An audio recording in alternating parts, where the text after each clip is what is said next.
10 জন ছাত্র ডক্টর সৌরভ পাল, আশিস পান্ডে, অভিষেক সেন, অনুশ্রী থাপা, নির্ণয় বাগচি, সারিফ হাসান, লীলাগ্নি দেবনাথ, অমরেন্দ্র সিং, সতপাল সিং অ্যান্ড তানবীর আহমেদ গাজী, এদেরকে এক্সপেল করা হলো কলেজ থেকে। কলেজ কাউন্সিলিংয়ের যে সম্মিলিত মত, সেই মতের ভিত্তিতে। এই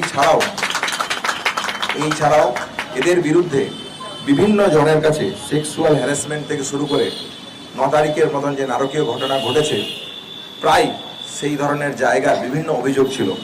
এই যে এদের যা নাম আছে, এরা আমরা মনে করি যে সমস্ত মেডিকেল প্রফেশনের কাছে একটা লজ্জা।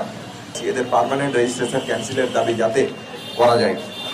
এই ছাড়াও বাকি যে 27 জনের নাম অভিযুক্ত হিসেবে উঠেছিল, রোহন কুন্ডু, সৌরভ মাঝি, বিশ্বদীপ মজুমদার, সুমন হাজরা, শ্রেয়াসা চ্যাটার্জি, আরিয়া গোস্বামী, আর্সেনাল আলম, সৌরেশ দাস, আয়ুষ প্রসাদ, কুণাল শাহ, সুমিত মণ্ডল, হর্ষদ স্যারেই, শুভদীপ ভট্টাচার্য, চয়ন ভট্টাচার্য, শ্রেষ চক্রবর্তী, আতাউর রহমান, অতনু বিশ্বাস, রাকেশ কুমার মণ্ডল, রামিজ আহমেদ, জাস রয়, ঋত্বিক রাজ, ঋতিকা সিকদার, দেবায়ন চক্রবর্তী, শেখ সাগির হাসান, সৈয়দ আমান সরফরাজ, দিলবার শেখ অ্যান্ড সাবির আহমেদ।